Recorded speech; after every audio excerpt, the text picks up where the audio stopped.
Sorotan Dunia Islam. Rekan Dakta, saatnya kita masuk di segmen Sorotan Dunia Islam dari Dewan Dakwah Islami Indonesia Kota Bekasi dengan Heru Fuad. Assalamualaikum, selamat pagi Pak Fuad. Waalaikumsalam warahmatullahi wabarakatuh. Ya, Pagi Pak. Mbak Uti, rekan semua. Baik, Ya. Pak Fuad, kita membahas terkait dengan Indonesia dan dunia Islam dalam politik global Palestina, apalagi setelah bergabung dengan BOP, menuai pro dan kontra ini, Pak Fuad, silakan. Ya, Mbak Uti, rekan daksa, betul sepanjang satu pekan ini, apalagi dengan waktu sebelumnya, ramai dibicarakan tentang keanggotaan atau keterlibatan Indonesia dalam BOP, Board of Peace, yang diinisiasi oleh Donald Trump. Kita tahu konteksnya tidak semua negara Islam, tapi cukup menunjukkan keterlibatan negara-negara Islam itu cukup besar ya. Artinya negara-negara yang diperhitungkan dalam konteks dunia. Ada Turki, Mesir, Yordania, Pakistan, Qatar, Arab Saudi, Uni Emirat Arab, dan termasuk Indonesia. Ya. Tapi sisi yang sama, beberapa negara Eropa menolak, seperti Prancis, Norwegia, itu menolak bergabung karena sudah ada PBB dan tidak jelas apa yang diinisiasi oleh Donald Trump. Ini membuat peran PBB menjadi lumpuh gitu. Nah, dalam negeri pun terjadi kontroversi cukup besar dan berakhir di meja pertemuan di istana dengan presiden dengan pernyataan sejumlah ormas Islam yang dalam tanda petik memahami langkah presiden. Karena ada jaminan kalau sekiranya nanti di tengah jalan itu tidak benar-benar mengakomodir keadilan rakyat Palestina, Indonesia akan siap menarik diri dari BOP. Memang dalam BOP sendiri dibenarkan keanggotaannya itu bisa berhenti. Ini tidak permanen sifatnya. Kapan saja bisa meninggalkan BOP. Tapi apapun, Mbak Uti, rekan daksa, memang dalam pandangan presiden kita, saya pikir ya, pertama karena Indonesia dengan gaya style Prabowo ini expose, outward looking, berpandangan ke dunia luar. Indonesia harus punya panggung. Yang kedua, melihat kondisi persoalan Israel Palestina yang sampai sekarang juga ada ujungnya. Dan yang ketiga, ini mungkin dipikirnya sebagai breakthrough, terobosan. Karena yang melakukan juga bukan cuma Indonesia. Yang bikin Indonesia confidence bergabung dengan BOP, meskipun kepemimpinan Donald Trump itu sangat dominan dan meskipun beberapa negara Eropa itu menolak bergabung, Indonesia memandangnya karena di situ ada Turki, ada Qatar, ada Pakistan, ada Mesir, dan ada Arab Saudi. Yang saya kira menurut pandangan pemerintah Indonesia, Amerika tidak akan turun menang untuk mengarahkan, untuk melid negara-negara Muslim berhadapan dengan Palestina. Tapi kita lihat Mbak Rofi, kenapa di Indonesia ini menguat? Karena pertama ada pembahasan kesiapan kontribusi personel atau pasukan dengan beragam angka yang beredar di media massa. Jadi kan ada Indonesia diminta untuk bergabung ke sana. Ini beda dengan pasukan PBB. Pasukan PBB memang sudah kelihatan komitmennya dan mandatnya. Nah, untuk pasukan ISF, International Stabilization Force, yang berada dalam Board of Peace ini, muncul peringatan keras dari MUI agar Indonesia tidak terjebak agenda hegemonik. Karena apa? Karena status pemanat ISF ini belum jelas, tidak sejelas pasukan PBB. Ya, alih-alih kita nanti, karena ada beberapa yang namanya stabilisasi, ada persyaratan untuk melucuti Hamas. Nah, apakah nanti tentara ataupun pasukan ISF ini terlibat untuk melucuti Hamas? Dan tidak ada peringatan keras dari pihak Hamas agar Indonesia tidak ikut terlibat dalam International Stabilization Force. kalau kemudian nanti berakibat pada pengusutan Hamas. Dan ini yang jadi ambigu. Itu untuk sementara ini gitu, Mbak. Ya, baik. Ya. Tentu kalau kita lihat menginginkan adanya perdamaian, tapi di dalamnya tidak ada Palestina, tidak diajak dan sebagainya nih Pak Fuad. Ya, itulah yang jadi dilematis. Kita perlu melihat dulu. Ya. Kalau dalam penting itu ada aktiva pasifa. Satu sisi kita lihat masalahnya pertama, Palestinanya tidak dilibatkan. Yang pasti Hamas tidak dilibatkan. Mengapa? Karena konteksnya ini yang dilibatkan itu harus negara. Begitu kira-kira cara berpikirnya. Sementara Palestina itu bukan negara. Itu ya. Jadi ini kumpulan negara. Ini Palestina itu bukan negara, maka bisa diwakilkan oleh pihak ketiga ya mereka itu. Jadi mereka berbicara. Tapi saat yang sama BOP itu melibatkan Israel untuk jadi anggota. Ini kan yang jadi benar-benar pertanyaan orang, gitu ya.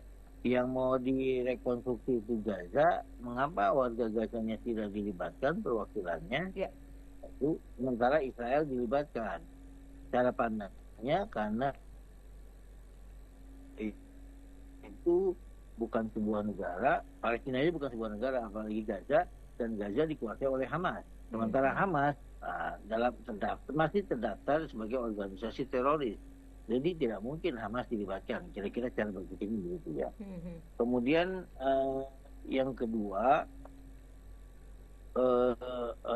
problemnya itu ya seperti dijelaskan tadi, mandatnya ini tidak jelas. Yeah. Mandatnya untuk apa gitu ya. Karena kalau bahasa stabilisasi, normalisasi supaya sebuah negara itu stabil atau aman, maka tidak boleh ada organisasi di luar aktor negara yang bisa terlibat. Nah ini kan implikasinya berarti perlucutan Hamas. Iya. Nah, ini yang dikhawatirkan. Kalau perlucutan Hamas selesai sudah, saya kira perjuangan rakyat Cina di Gaza. Karena memang yang melawan Israel selama ini adalah Hamas. Kalau kemudian Hamas diutusi, ya sekali lagi selesai. Berarti benar-benar nasib warga Gaza itu di tangan dunia internasional bagaimana mengaturnya, gitu ya.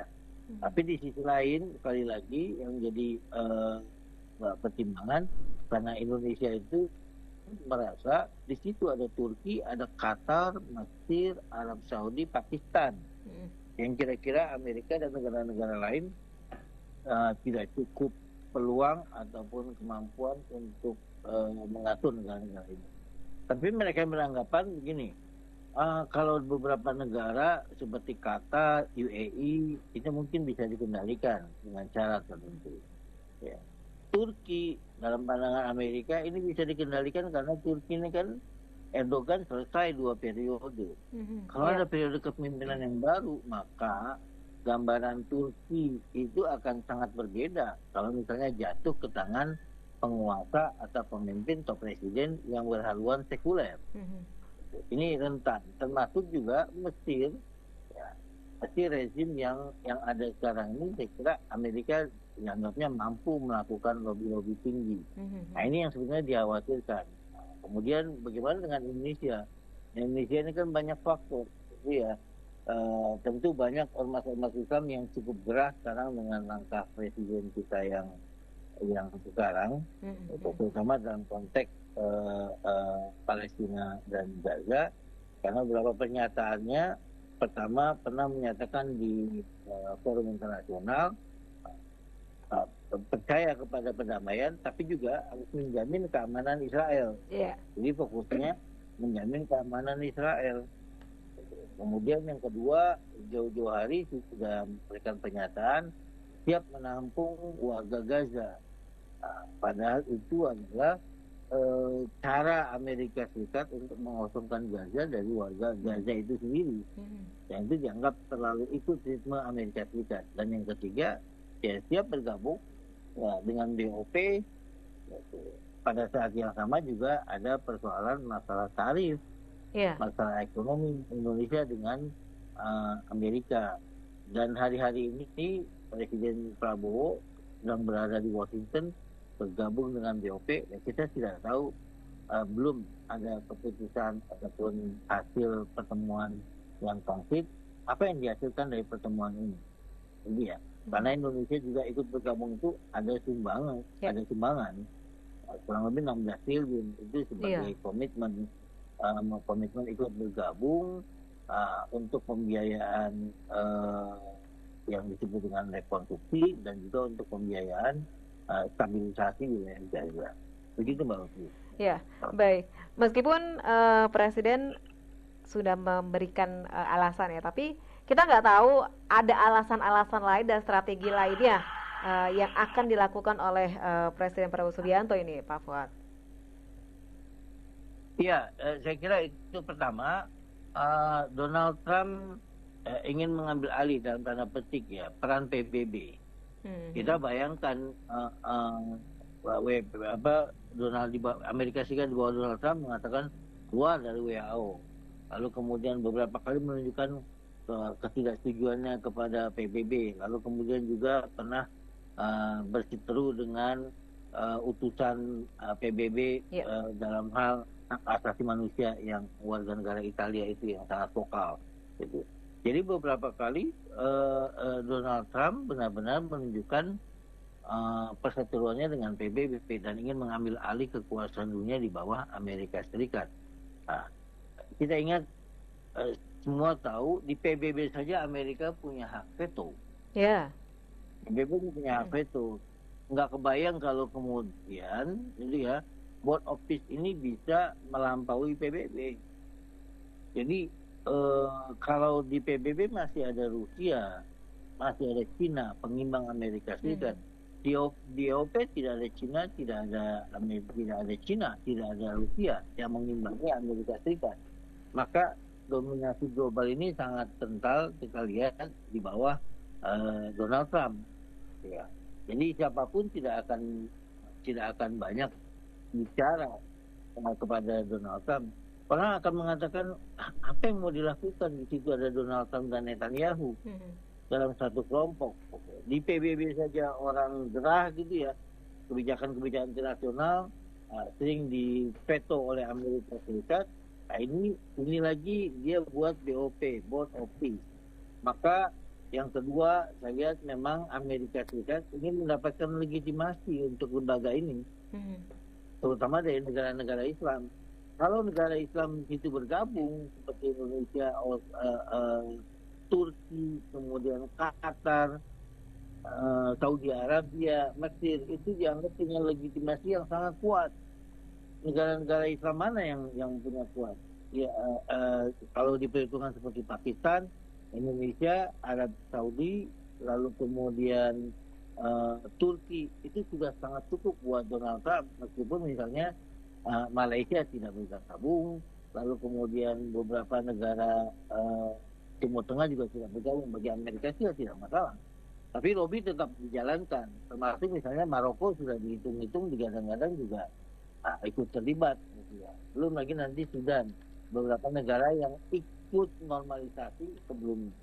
Jadi apa jebakan-jebakannya? Kalau kita lihat jebakan-jebakannya ya seperti itu, ingin mengambil alih peran PBB, lalu kemudian ingin mendapatkan legitimasi dari negara-negara Muslim. Yang ketiga, ingin punya mandat untuk mengurus Gaza. Pernyataan Donald Trump sebelumnya sudah sangat menghebohkan bahwa Gaza itu akan dijadikan sebagai wilayah internasional, akan dilakukan rekonstruksi, berarti di situ tidak ada Israel, tidak ada juga warga Gaza. Jadi itu akan multinasional penduduknya. Kalau udah dengan syarat seperti itu, ya sudah pasti Israel akan punya peluang lebih banyak. Jadi ini yang kira-kira masih banyak menyisakan PR bagi pemerintah Indonesia ketika bergabung dengan BOP, karena melihat begitu harmonisnya belakangan ini antara Donald Trump dengan Netanyahu. Kemudian yang kedua, kita khawatirkan juga langkah-langkah Donald Trump belakangan ini sebagai langkah pengalihan itu karena kasus Epstein File. Jadi Amerika Serikat mengambil alih supaya kontroversi ini hilang. Maka sekarang ini Amerika Serikat mengirimkan kapal perangnya 2 sekaligus mendekati Iran, dan saat yang sama juga mengencangkan publikasi tentang BOP. Jadi semakin tinggi kecurigaan orang bahwa apa yang dilakukan oleh Donald Trump ini memang bukan benar-benar untuk mengurusi Gaza secara proporsional. Ini bukan cuma soal rekonstruksi wilayah yang hancur, tapi tentang keadilan. Bagaimana mau melakukan rekonstruksi seperti Mbak dikatakan tadi? Kalau warga yang jadi korban itu tidak dilibatkan, bagaimana untuk merekonstruksi? Lebih parah lagi kalau kemudian nanti klausulnya salah satu syaratnya adalah penelusuran Hamas. Ini yang sangat berbahaya. Iya, baik. Tapi tidak adanya BOP saat ini memang serangan akan terus dilakukan Zionis ke Gaza sampai akhirnya nanti bahkan ada wacana dan cita-cita menjadi Israel Raya ini, Pak Fuad. Iya, inilah dilematisnya, akhirnya kembali kepada masalah lama, perdebatannya two state solution, solusi dua negara, gitu ya. Ini yang memang dari dulu didengung-dengungkan gitu. Sebetulnya itu yang paling moderat dulu. Solusi dua negara, Israel diakui sebagai sebuah negara, kemudian Palestina diakui sebagai sebuah negara. Tapi problemnya di Palestina terjadi perdebatan panjang dan akhirnya terpecah. Satu Fatah yang bersedia mengakui Israel sebagai negara dengan syarat Palestina diakui sebagai negara berdaulat. Satu lagi Hamas yang berada di Gaza tidak akan pernah mau mengakui Israel sebagai sebuah negara, berjuang sampai habis-habisan diakui agar Palestina dianggap sebagai sebuah negara berdaulat. Israel sendiri juga tidak bulat, tidak menerima state solution, gitu ya, karena tetap menginginkan pencaplokan wilayah Palestina, karena dianggapnya ya Palestina itu kalau dibiarkan di bawah Hamas ini masalah terorisme. Israel beralasan kalau saya bertetangga dengan teroris kami tidak akan pernah aman, maka satu-satunya cara adalah menghancurkan Hamas. Ini tidak pernah ketemu, Mbak, rekan Dakta. Mungkin rekan Dakta banyak yang bingung, kenapa Palestina bukan sebuah negara?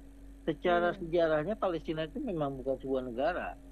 Dia sebagai wilayah teritorial di bawah Ottoman Empire, ya, di bawah Ottoman, kekuasaan Turki. Begitu Perang Dunia Kedua kalah, Ottoman dianggap kalah dengan sekutu, lalu kemudian wilayah itu di bawah penguasaan Inggris. Ini problemnya. Jadi dari awal memang bukan sebuah negara, dia sebuah teritorial di bawah Ottoman. Ya. Ketika di bawah Inggris, nah itulah problemnya. Inggris memberikan persetujuan kepada Israel untuk datang ke wilayah itu. Nah, lalu kemudian terjadi kesepakatan ya karena Balfour Declaration itu, lama-lama Israel melebarkan sayapnya, kemudian terlibatlah PBB yang memberikan solusi, sudah dua-duanya jadi sebuah negara. Tentu tidak pernah mau menerima masyarakat Palestina. Bagaimana pendatang datang di tanah saya, merampas tanah saya, lalu kemudian saya dikasih opsi supaya sama-sama menjadi sebuah negara yang berdaulat. Yeah. Nah, karena ini tidak diterima, maka Israel mendeklarasikan diri waktu itu sebagai negara berdaulat. Nah, itulah problemnya.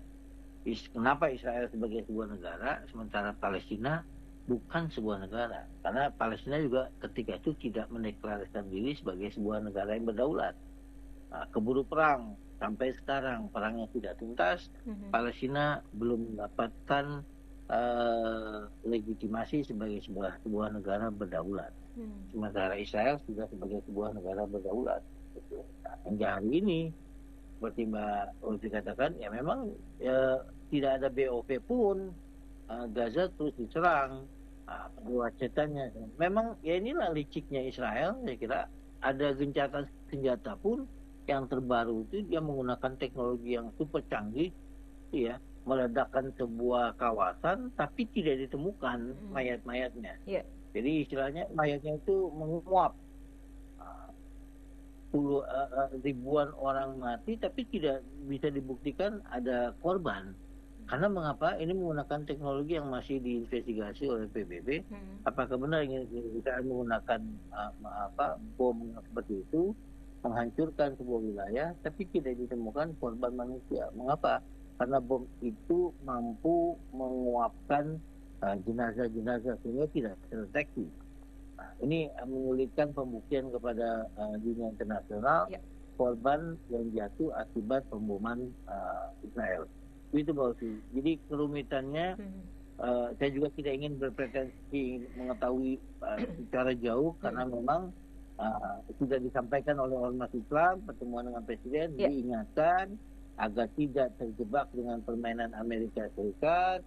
Lalu kemudian jawaban istana hanya mengutip kita harus terlibat, tapi pada saat yang sama akan tetap memantau jika dalam perjalanannya tidak sesuai dengan aspirasi umat Islam, maka kita akan menarik diri dari BOP.